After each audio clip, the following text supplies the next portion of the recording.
So Cyberpunk 2077 had to be one of the most anticipated games of 2020, if not this entire last decade, with over 9 years of development time put into this game.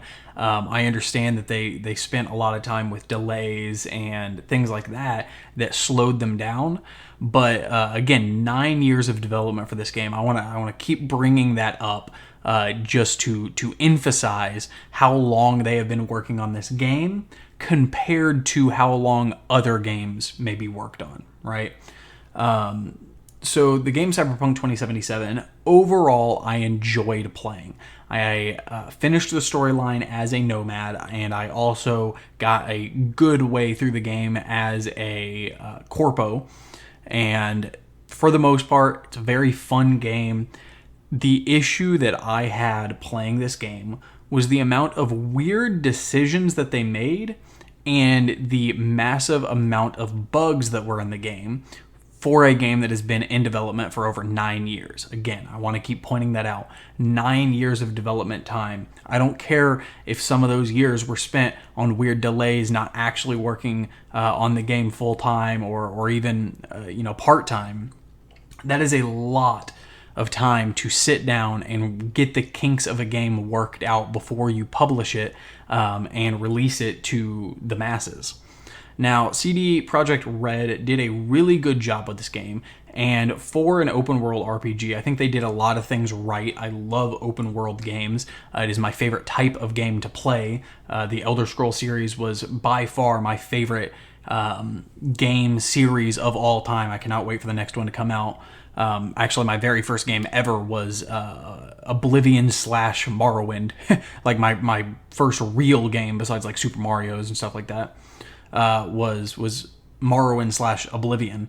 And so that's kind of my background when it comes to playing games. So I've probably spent close to 20,000 hours in Skyrim and stuff like that. I played Skyrim on, the Xbox 360, the Xbox One, on PC. I've played modded Skyrim.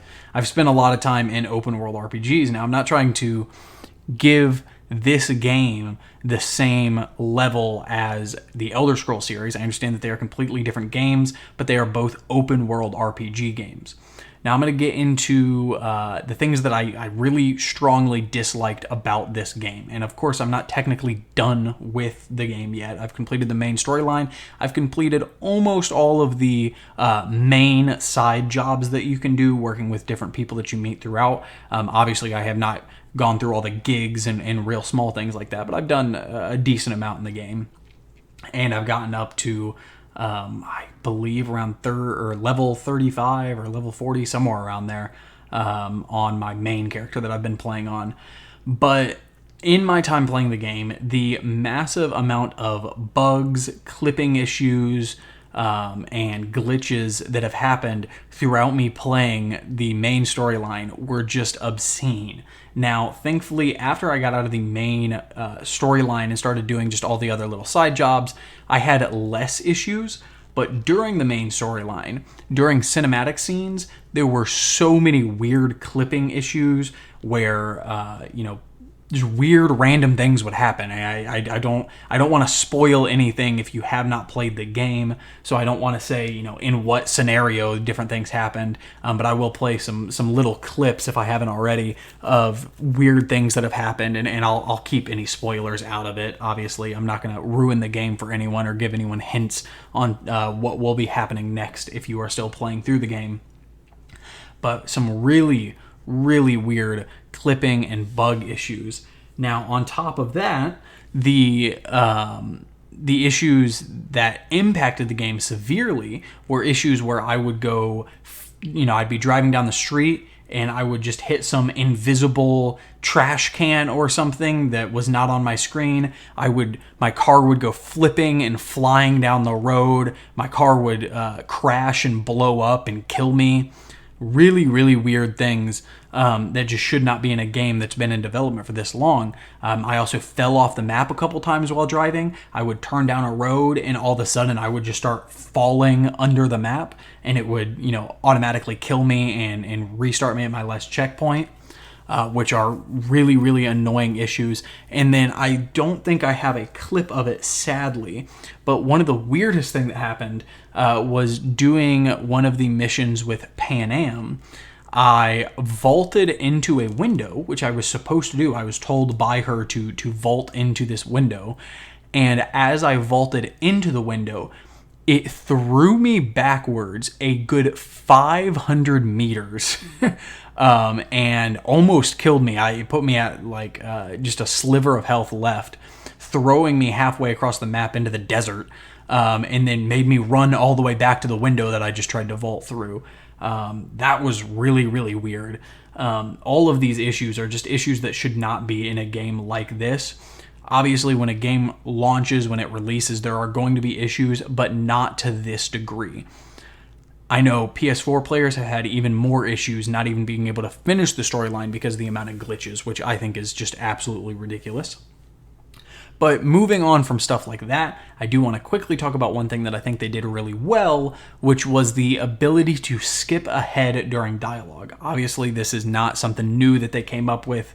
A lot of games have this feature, but I think they did it really well, where it only skips that little dialogue phrase that the person is saying and goes, right into the next thing that they're about to say, which was great because I had a lot of issues, where I'd be having a conversation with somebody, one person would say their line of dialogue, and then there would just be a really long pause until I responded, like my character responded, and it, not something where it gave me the option to say anything.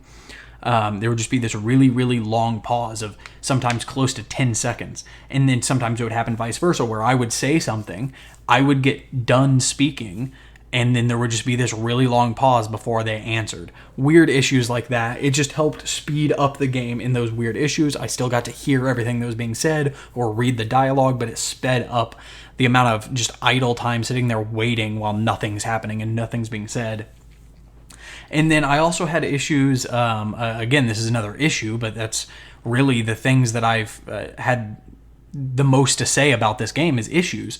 When you are getting your non-stop calls 24/7, because you will get messages and calls 99.9% of the time when you're walking around, it is just blasting off call after call. Well, sometimes I would get a call from someone and answer the call, and then someone else would start talking to me, and the two lines of dialogue of me answering and the other person saying something would get overlapped on top of each other and screw over both of the conversations, where I couldn't hear what was happening in either of them. And then on top of that, sometimes it would want me to respond in one of the conversations, and it would pop up on my screen, to respond, but then it wouldn't let me click on it because I was in the other conversation, and it was just weird issues like that. Again, all of these issues aren't necessarily game-breaking, terrible issues that are going to stop you from playing the game, but they are very annoying to be in the game. Now, I want to quickly point out that they also said that they were going to add multiplayer. I don't know when that's going to happen. I don't see why that wasn't just released with the game. Again, with 9 years of development, I don't know how you delay parts of the game, even though you're releasing the game after 9 years. It just doesn't make any sense. I don't know if there's some marketing strategy waiting behind that, but whatever. I'm going to check out the multiplayer when it comes out and see what it's like. Now, I want to get into probably my most burning passion problem with this game, which is the throwing knives. If you go into the tree, that is so it's the cool attribute, and then the sneak tree, there is a perk that you can pick up very early on in the game that allows you to be able to throw your knives. Now, this sounds like a great addition to the game, and I'm going to tell you right now, if you haven't already, don't pick up, or if you're thinking about grabbing that, do not pick up that perk, because it is completely useless. Basically, the main issue is the fact that when you throw your knife at someone, it does not allow you to pick that knife back up, as well as a lot of times it alerts enemies that people have died around you. Now, this is a ginormous issue because no other game uses throwing knives in this regard. Throwing knives are supposed to be a very stealthy way to kill people, right? To be able to sneak around the map and kill people at medium to long range that you wouldn't be able to walk up and knife them. And it allows you another alternative besides using like a silenced pistol, because this game doesn't have, say, a bow and arrow or a crossbow or some other long-ranged silenced way to kill someone. So the throwing knives, number one, half the time they just alert immediately as soon as you throw it. Everyone else, even if they're not looking in that direction, will immediately become alerted and start trying to find you, which I don't understand why. But then on top of that, you can't pick it up, which means that if you want to properly use throwing knives, number one, you have to spend a lot of the eddies, the money in the game, to be able to buy 15, 20 knives before you're about to go into any sort of big engagement. And then, so you have to buy all these knives. And if you do get a very, very nice knife that's, say, a legendary knife that does, 500 damage, well, you don't really want to throw that because you want to be able to use that. So the whole knife system of not being able to pick up your knives makes it almost completely useless to even use that ability in the game, unless you're just going to go grab a bunch of really, really crappy knives, but then the knife doesn't, immediately insta-kill someone, so you have the chance of it not even killing the person you throw the knife at, which is an even dumber issue. So that is probably one of the game decisions that they made that I just completely do not understand, and really, really hurts the assassin sneak role that you would like to play in the game if that's something you want to do. So you have all those issues, and then probably the last thing I'm going to hit on, because I don't want this video to be too long, is the fact that, again, I will not spoil anything here, so don't feel like I'm gonna add any spoilers, but when you finish the game, it does not allow you to keep going as if you finished the game, right? When you finish the main storyline, it then just rolls the credits, and then if you want to continue playing as the character that you've been working on, just shoots you back before you finished the main storyline. Now, this doesn't seem like that big of an issue, and in all reality, it's not that big of a game issue, but it doesn't make a whole lot of sense from a storyline perspective and just a sensical idea behind the game. Now, again, I'm not going to spoil anything, but here is my thought process. You can disagree with me 100%, but when I play a game like I just flat out any open world RPG, right? A role-playing game, right? I am creating my own character to put into this world, right? I am the character that the game gives me, but I am creating him in my own liking and ability. And as I go through the game, I expect, just from me personally, I expect to be leveling up my character, building up his strength, making him a better and stronger character as I go on, making, myself more famous in the game, essentially, and becoming this essentially super character. That is kind of the goal in most games, in pretty much any game. Well, when you play Cyberpunk, you go through the main storyline, and you are, doing what you do in the main storyline, and then you never really get better. You never get stronger. You never get more powerful. Obviously, you level up and you get stronger weapons and things like that. And you do, become a little more iconic. You hear people talking about you, and your name rising in popularity in Night City. But you're still just V. And then you finish the storyline, and the game's just kind of like, well, congratulations, you finished it. Now if you want to keep playing, we're going to pretend like you didn't finish it. We're just going to send you to your last saved checkpoint before you finished it, and you can go do your other missions, and then come back to finishing the game. Which I don't like. I don't like. It doesn't make any sense to me why you would create your game to be non-finishable if you want to keep playing. I'm just going to use, again, my example of Skyrim, because it is my favorite open world RPG. I understand these games aren't the same, but you play Skyrim and you go through and you finish that main storyline. And at the end of that main storyline, you are the motherfucking Dragonborn. You are amazing. And you are the character that you have created. And now that you have finished being the Dragonborn and saved the world, or, I can't remember the exact story, but, and you have done everything that you need to do, now you're just continuing to make yourself stronger. It doesn't feel like that in Cyberpunk. It feels like, okay, you just went through the storyline.